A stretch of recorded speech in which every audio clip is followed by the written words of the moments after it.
Bonjour, bonjour Hello, Jean-Philippe. bonjour à tous et à toutes. Salut à tous, on est content de vous retrouver aujourd'hui pour notre live du mardi, donc les mardis de Sabrina et Jean-Philippe, où on est là pour aborder des sujets et des thèmes sur l'entrepreneuriat. Merci à vous d'être là sur ce live d'aujourd'hui. On va parler aujourd'hui de des détours qui peuvent s'offrir à nous, comment les accepter et pourquoi justement accepter les détours et accepter qu'il n'y a pas de ligne droite quand on a un projet, quand on veut atteindre quelque chose, la ligne droite n'existe pas. Il y a toujours des bifurcations et c'est ça qu'on va voir aujourd'hui, le fait qu'il faut les accepter et vivre avec pour finalement réussir et atteindre son objectif.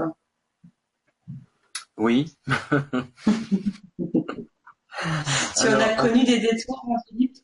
oh oui, oh là là, si t'imagines pas. En fait, est-ce que la vie c'est une ligne droite? Est-ce que un projet qui se réalise pas rapidement, bah, c'est un projet qu'il faut abandonner? Est-ce que parce que les choses se font pas rapidement, comme cette société de l'instantané nous convainc tous les jours qu'il faut que ça se fasse ainsi, eh ben, aboutit à ce que nous devions changer ou de projet, ou de partenaire, ou de société, ou je ne sais trop quoi. En fait, c'est presque, je vais dire un mot qui va peut-être fâcher, mais de vouloir tout de suite et de vouloir mettre de l'accélération dans tout, c'est presque immature. Alors je sais bien qu'on vit à l'époque des startups, mais il faut quand même, si vous regardez un peu comment ça fonctionne dans les startups prennent du temps. Et les premiers qui prennent du temps pour la réussite des startups, ce sont les investisseurs. Voilà. Il y a des investisseurs qui peuvent miser de l'argent pendant des années sur une idée, sur un projet qui est somme toute un pari, qui est toujours un pari. Une start-up au sens où on l'entend ordinairement. Je ne parle pas d'une création d'entreprise, c'est autre chose. Voilà. Mais une start-up telle qu'on la définit habituellement, ben ça. Je rappelle très vite qu'une start-up, c'est quoi? C'est une entreprise qui cherche son business model. Voilà. Contrairement à une boulangerie, quand vous créez une boulangerie, vous savez quel est le business model d'une boulangerie, mais il y a des projets, il y a des idées qui sont tellement avant-gardistes que il va falloir peut-être prendre, et même certainement prendre le temps d'en trouver le business model, ce qui en fait va en permettre la rentabilité. Et ça peut prendre du temps, ça peut prendre des années. Voilà, donc il faut pas. C'est pour ça que dans le monde des startups, les gens travaillent beaucoup parce que ils savent que ça prend du temps et il faut peut-être aller vite, plus vite que la moyenne par rapport à une entreprise classique au quotidien, parce que voilà, les investisseurs n'ont pas non plus vont pas miser comme ça financièrement pendant 107 ans. Mais ce que je veux dire pour en revenir au sujet que tu évoques, c'est vrai que la vie c'est pas une ligne droite. Et justement, c'est bien illustré dans le monde des startups parce que très souvent, dans le monde des startups, dans certaines startups, on part sur une idée, on part sur un projet, et en cours de route, on le change. Il ne ressemble pas du tout, ce projet, à celui qu'on avait imaginé au tout début. Il y a une espèce de pivot, on a pivoté, et là, c'est la preuve par neuf que c'est pas une ligne droite. Voilà. C'est vrai aussi dans la vie en général. Je veux dire que là, sur une échelle de temps géologique, les êtres humains viennent d'arriver sur Terre. On vient d'arriver sur Terre, hein, voilà. Et très souvent, pour que une découverte scientifique fondamentale révèle ses applications, il faut 50 années. Parfois, quelqu'un fait une découverte fondamentale, il faudra peut-être 50 années avant qu'on en perçoive finalement les retombées. Et les chercheurs scientifiques savent ça également. C'est que si on veut faire absolument des découvertes scientifiques suivies d'applications immédiates, c'est un peu contre nature. Voilà, parce que l'histoire des sciences montre que c'est tout à fait le contraire qui se passe. C'est vrai dans vos projets à vous, dans vos projets personnels et même, je dirais même personnels, pas forcément professionnels. C'est que si vous mettez, je sais pas, vous nouez une relation affective avec quelqu'un, ben c'est pas impossible que ça prenne du temps avant que vous vous caliez avec cette personne. Ça peut prendre du temps, alors qu'aujourd'hui, ce qu'on voit, c'est que si ça marche pas au premier coup, je dirais dès la première nuit, on arrête tout. C'est vrai, c'est vrai. On jette les gens comme des Kleenex, voilà, et puis on fait pareil aussi avec des employés quand on est employeur, on va tout faire pour qu'ils quittent le navire, et on fait la même chose aussi avec des employeurs, parce que ça aussi, les employeurs pourraient vous en parler.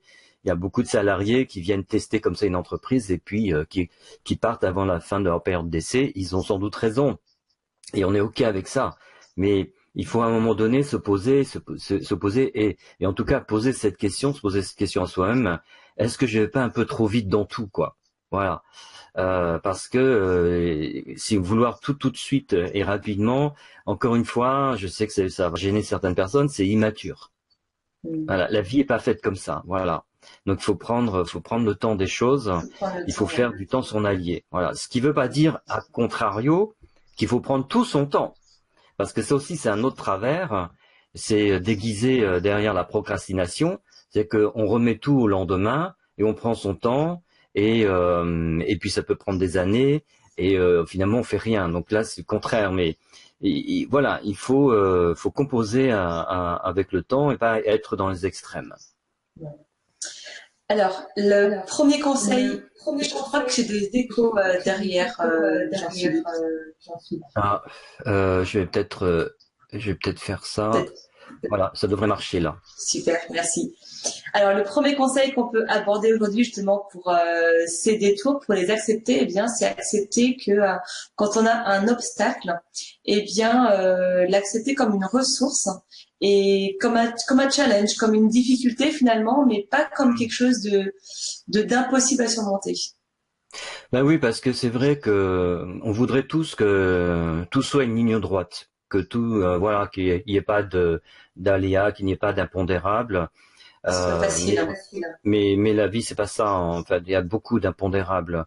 Pour reprendre cet exemple de la vie en entreprise, un cadre avec de grosses responsabilités, il gère son temps en fonction d'une grosse dose d'impondérables.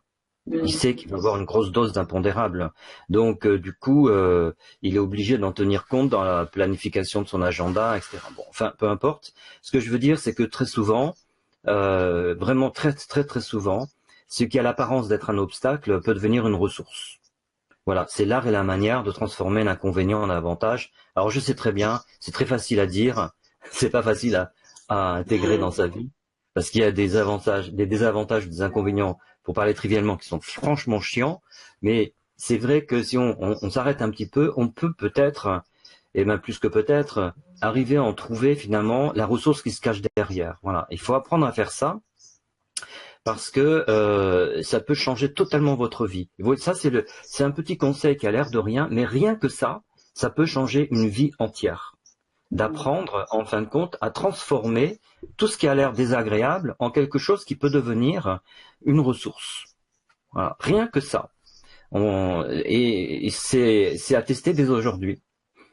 Il faut s'y préparer, il faut savoir que c'est possible, que c'est même pratiquement possible que justement on ait ces détours, ces bifurcations, et quand on est préparé, bah justement on arrive plus facilement à faire que cet obstacle devienne une ressource et quelque chose d'assez qui peut être même vraiment bénéfique, comme tu le dis, dans son parcours.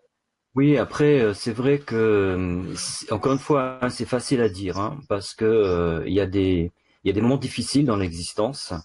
C'est pas une vue de l'esprit, hein. Il y a des moments très très difficiles pour beaucoup de gens, et c'est peu de le dire. Maintenant, il faut apprendre à se distancier de tout ça. C'est vrai que c'est un apprentissage, c'est un chemin de vie.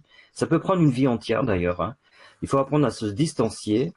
Et je dirais même pas à philosopher là-dessus, à relativiser, c'est même pas ça, parce que ça apporte rien de dire des choses comme ça. Mais encore une fois, je me répète, à essayer de voir, et c'est pour ça que c'est un autre regard, à essayer de voir comment j'en fais une ressource.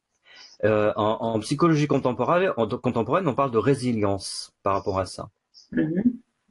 Tout à fait. Ouais, je vois le Voilà. terme. On voit par exemple avec des enfants qui ont subi des traumatismes épouvantables, ben on voit qu'il y a une catégorie d'enfants et c'est vraiment une petite proportion. C'est pas vraiment la majorité des enfants hein, qui subissent des traumatismes. Là, on voit qu'il y a une petite proportion d'enfants, encore une fois, subissant ces moments qui pourraient comment dirais-je, les altérer complètement leur personnalité et leur avenir. Eh bien non, ils vont faire de ces moments chocs, ils vont en faire une ressource. Et c'est ça qui va les construire. Hein. Mhm. Voilà. Et c'est ça qui va faire qu'ils vont avoir une vie d'adulte extraordinaire. Mhm. Et c'est la résilience. Ils ont la force aussi, eh bien, de le décider, puisque c'est aussi une décision finalement que l'on peut prendre aussi, se dire, bah allez, Ouais. je m'enferme pas sur Hmm. moi-même, mais je vais au-delà pour avancer. C'est des enfants, donc je sais pas si c'est réfléchi. Hein. C'est un trait de caractère, en tout cas. C'est une espèce de capacité innée qui fait que ils font basculer les choses différemment. Vous savez, il y a cette célèbre, je vais dire un truc que tout le monde connaît, donc vous m'en voudrez pas, mais on cite ça dans tous les stages de développement personnel. Donc pour ceux qui connaissent pas, ben, peut-être ça va être une image dont ils vont se souvenir pendant le restant de cette journée. Mais vous prenez par exemple deux enfants qui sont au bord de l'eau, ils sont à la mer. Et puis, peu importe leur âge, ce sont des enfants en bas âge en tout cas. Et puis tout d'un coup, il y a une vague, une énorme vague qui les submerge tous les deux. Voilà, ils sont tous les deux submergés par cette vague. Le premier, il se lève, il se retourne vers la plage en direction de sa mère et il pleure. Voilà, il pleure parce qu'évidemment, il y a eu une frayeur. Il a, à un moment donné, il se demandait comment il fallait faire pour respirer. Enfin, peu importe. Puis le deuxième, il se lève, il se retourne face à la mer et il rigole. Voilà, c'est deux Mhm. façons différentes d'interpréter la réalité. C'est Mhm. pas réfléchi. Il y en a pas Mhm. un qui a réfléchi, un autre qui a pas réfléchi. Non, c'est un trait de caractère qui fait qu'il y en a un, il va prendre en fait l'événement comme quelque chose d'amusant. Alors en l'occurrence ici, quelque chose d'amusant. Il y a des cas de figure où c'est pas du tout amusant, mais là en l'occurrence, c'est un jeu et c'est ça en fin de compte le commencement de la résilience. Alors quelque chose qui peut aider notre audience aujourd'hui, eh bien, à dépasser ça, c'est de regarder un petit peu en arrière dans le passé, eh bien, les détours que vous avez eus et voir eh bien le côté bénéfique hein, que cela a produit en fait sur votre vie ou sur vos projets. Ben, c'est vrai que si vous regardez dans votre vie passée, il y a eu beaucoup de moments où vous avez été dévié. Voilà, il y a eu des changements que vous n'avez pas souhaités. Et si vous regardez bien sur un grand nombre de ces changements que vous n'avez pas voulu, eh bien, il y a eu des cadeaux derrière. Si vous regardez bien, vous avez pu faire des expériences, faire de belles rencontres qui, sans cet événement qui apparemment n'était pas favorable, n'auraient pas été fait, n'auraient pas été vécu. Et ça, je vous invite comme ça à faire cette introspection dans votre vie passée et de regarder finalement en quoi ben, des moments qui ne se sont pas déroulés comme vous l'aurez souhaité, pardon, ont fait que finalement ben, il y avait un cadeau derrière. Voilà. Et rien que ça, c'est la preuve par neuf qu'il y a beaucoup de moments difficiles qui finalement vous préparent à de meilleurs lendemains. Tout à fait. Donc prenez, voilà, posez-vous et regardez un petit peu comment ça s'est passé dans votre vie il y a quelque temps et vous allez voir que vous allez trouver vraiment des choses. Vous aurez de la gratitude hein, finalement pour les choses qui au départ n'étaient pas faciles à vivre, mais qui, voilà, si elles ont Mm. été vécues, c'est que peut-être, eh bien, il fallait passer par là, même si parfois, eh bien, on l'accepte pas. Eh bien, c'est juste l'accepter et voir comment ça s'est passé. Et le troisième conseil, eh bien, qu'on peut aborder aujourd'hui pour accepter les détours, eh bien, c'est d'arrêter de râler. N'est-ce pas, Jean-Philippe? Je sais pas si c'est propre à l'être humain, propre aux Français, je ne sais pas, mais bon, on a quand même souvent tendance à râler en général. Je ne sais pas comment c'est de votre côté à vous. Parfois, on se plaint, voilà, pour pas grand-chose. Et l'idée, ben non, c'est vraiment d'arrêter justement de Mm. râler et Mm. pour se mettre en Alors moi question. j'ai une croyance parce que c'est indémontrable scientifiquement, mais elle est partagée quand même par beaucoup de gens et des gens illustres. C'est que plus Mhm. on râle et plus on se crée de problèmes. Voilà. C'est ça. Plus vous Plus on se râlez, fatigue, plus on perd voilà, d'énergie. plus vous augmentez l'intensité des difficultés. Voilà. Et pas forcément en rapport avec ce pourquoi vous râlez. C'est-à-dire que vous pouvez par exemple râler parce que vous êtes dans un bouchon. Voilà, vous êtes en voiture, puis vous êtes dans un bouchon, vous allez arriver en retard, et là vous commencez à pester dans la voiture. Ok. Ben le fait de râler, ça va probablement vous amener, enfin ça c'est ma croyance, hein, ça va vous amener d'autres difficultés venant d'ailleurs, pas forcément du seul fait que vous allez arriver en retard. Hmm. Voilà. Donc ce qu'il Ce faut sont faire dans les ce cas-là, vibrations et les fréquences en fait que l'on ouais, émet.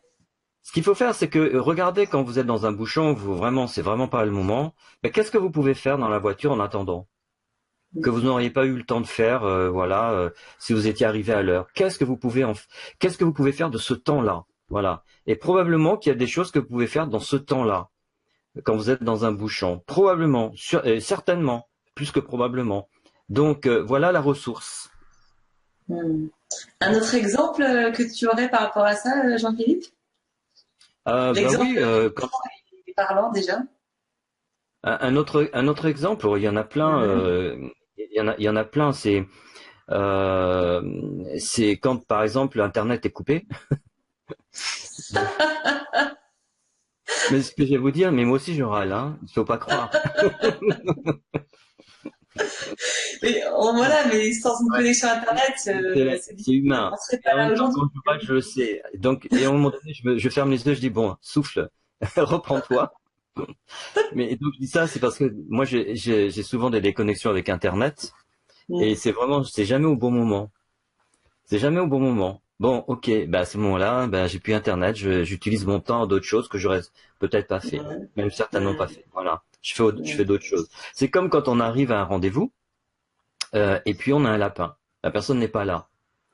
Eh bien, on va employer son temps à autre chose. C'est une façon aussi de vous dire qu'il faut anticiper le fait que vous pourriez avoir des lapins quand vous allez à des rendez-vous professionnels. Donc, qu'est-ce que vous avez prévu de faire? Vous voyez, on revoit la ressource là. Hmm. Qu'est-ce qu'on prévoit de faire au cas où on va avoir un lapin?